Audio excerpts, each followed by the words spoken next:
Takot ang itinatanim sa puso natin. Dahil sa takot, hindi tayo nakakakilos o nakapag-iisip ng tama. Pagkatapos ano? Haharapin natin siya at lalabanan? Para lamang mamatay sa bandang huli? Opo, kung yun ang kailangan. Kung kapalit nun, mapuputol ang paggigipit ni Michelle sa atin. Kung kapalit nun, mabubunyag na isa siyang huwad na babae lang nagsasamantala sa kanyang kapangyarihan.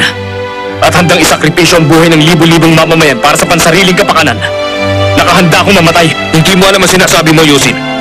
Alalahanin mong ginawa namin ng lolo mo para sa kaya. Mas nanaisin mo bang maging alipin ng mga taga-kaya?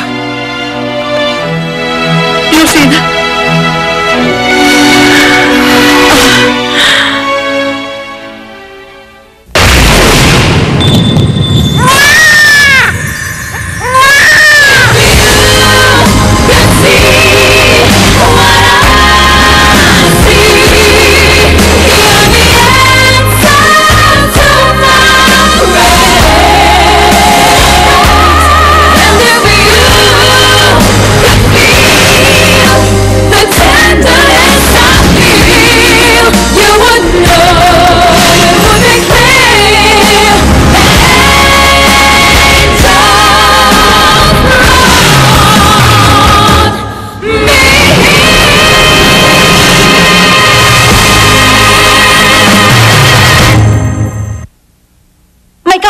Prinsesa Warang Yusin.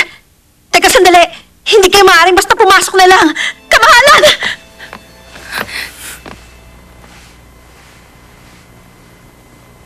Sinuunan niyo rin ba ang politika?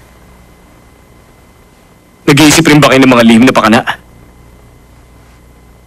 Pinanghihinaan ba kayo ng labis na takot at pangamba? Ikaw, Dokman. Iniisip mo pa rin hindi natin kaya ang isang tulad ni Michelle? Magkaiba tayo. Kung totoo yun, iiwan ko na kayo, kamahalan. Kung patatalo ka sa takot, talilikuran na rin kita. May alam akong dalawang paraan para malagpasan mo ang takot na yan. Tumakbo ka na. O magalit ka. Galit ang dapat mauna. Galit sa halip na takot para sa mga kaapihang nangyayari sa ating paligid. Kapag kumilos si Michelle, kinatatakutan natin siya. Kahit nagdurusa ang mga tao, hindi natin magawang magalit. Dahil takot na tayo sa kanya. Hindi ba dapat galit ang katumbas ng kanyang kalupitan? Pero wala. Walang nagagalit. Walang kumikilos upang harapin si Michelle.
Kamali ako, Warang Yusin. Tama ka. Ginagawa to ni Michelle para takutin tayong lahat. Para wala tayong gawin laban sa kanya. Pero ngayon, hindi na tayo maaaring magsawalang kinuna lang. Higit kanino man, hindi tayo dapat pataig sa takot. Kailangan kita warin, Yusin. Kailangan ka ng prinsesa. Sama-sama nating harapin ang kalaban.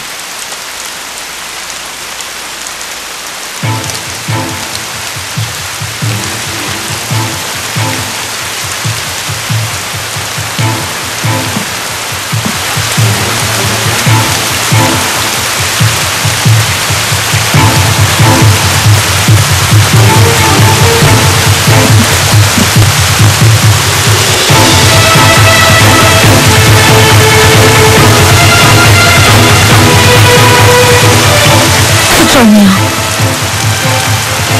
si Dokman, at si Yusin, nagkakaisa. Hindi ko nahihingi na ikaw ang aking maging huwarang. Kaya lang, Pipilitin ko maging warang niyo, kamahalan. Bilang pinuno ng pangkat ng Dragong Bulaklak, may hihilingin po ako sa inyo. Maaari po bang huwag na kayong umiyak? Kaibigan lang! Hayaan mo ako makatulong sa'yo!